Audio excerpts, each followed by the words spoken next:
I get to introduce my old boss, Congressman and ranking member of the Foreign Affairs Committee, and now the co-chair of the Congressional Internet Caucus, Semiconductor Caucus, and the High Tech Caucus. The man is ready. Love it. Congressman McCaul. Hey, thanks, Austin. Thank you so much. And boy, having Austin as an employee is quite a treat. And I love his skateboard into the office every day. Very innovative. I don't think I need this mic. But it's a very, very important issue. Machine learning, this kickoff of AI Seed, I just congratulate you, Austin, on doing this. It is so important for the nation. We, as you all know, we're in a great global competition, particularly with the CCP with China. Whether it's AI, quantum computing, 5G, and cyber security. So these are very important national security issues. That's sort of my vantage point on a lot of this. AI is going to be driving our vehicles. AI is going to be in our advanced weapon systems. I live in Austin, Texas, which is why I'm on these three. We have a lot of tech in my district, and technology is the future, and it will improve the lives of Americans and people all around the world.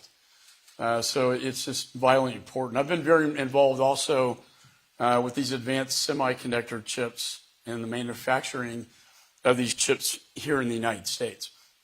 I've got Samsung, Intel, IBM, some of the big chip manufacturers that are expanding.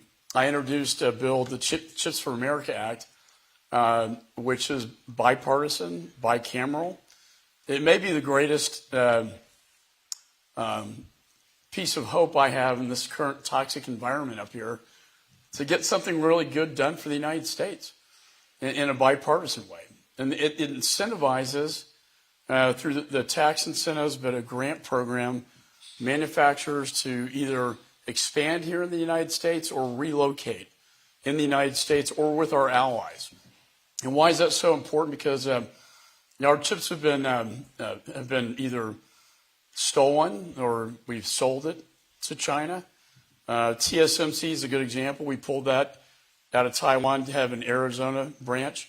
But those chips actually went into that hypersonic missile that you saw that orbited the Earth and landed about 20 miles from its target, really surprising our intelligence community. We knew they paraded those in Tiananmen Square, but we didn't know they had that kind of capability to get that accurate. So we are in a space race. We're in a race for technology, with China. And that's why the Congress, I think, passing bills like Chips for America Act, I think, moving the Army Futures Command to Austin, Texas, was really exciting because it's a great environment of university, high-tech companies, and our military all working together, in a high-tech town. And these advanced weapon systems, again, are so important, as well. And so, anyway, I just congratulate you, Austin, for a job well done. I've been very proud of him since he's left my office, and we miss you. But I just stay on this because technology is a key. It's a key to how we're going to succeed moving forward. And I always talk about my father. He flew a B-17, a bombardier in the European theater, and flew on the D-Day air campaign. And Boeing created a pretty nice aircraft, right, at that time. But they handed down a better America to my generation, to the next generation. And that drove me to serve my country. And that's really, whether you're a member of Congress, you're a high-tech guy or gal, that's really our solemn obligation, is to hand down a better America to the next generation. And it's technology that's going to get us there. And so many thanks to all of you for being here. And Austin, thanks for having me. Appreciate it. Yes, sir. All right. Does anybody have any questions? I see a question back there. You just want to yell? All right, go ahead.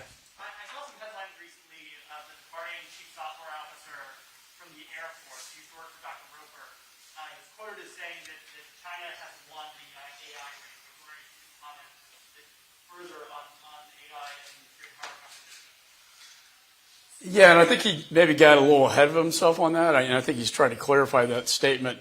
But he's right in terms of they are leading. I came out with the China Task Force report. I chaired that task force. We, a year ago, came out talking about AI, talking about quantum, talking about hypersonics, how they are leading now. And that's not acceptable. We're in a great competition. And we need to step it up. And that's going to require Congress taking action. And so we can't be asleep at the wheel anymore, because they are moving forward very rapidly, and in some aspects faster than we thought. I mean, the CCP is going to put probably $1 trillion in their digital economy. And that is a big wake-up call, just like the hypersonic was a big wake-up call. And we've got to compete with them if we're going to win this thing. And it is a race. They are the number 2 power now. And probably the long term, the greatest threat to our national security. That's why we created the Space Force, because they're in space now. All the technology transfers that took place, satellite, AI is incredibly important. And we have to win this great global competition. They call it a 100-year marathon. In 2049, that's 100 years from when the Communist Party took over China. And their goal, as stated, is to be globally the greatest economic and military power in the world. And so when we talk about the next generation, we really got, you guys really are in the middle of this thing, because it's a technology war, if you will, that we're in with China, and we need to compete better, and we need to win it. And I do believe, I'm an eternal optimist, and I believe in the greatness of America, and I believe we will win this great global competition. But I think what the Air Force officer was saying is a wake-up call, a call to action. And so, thanks for setting this up, and many thanks for what you're doing. Appreciate it.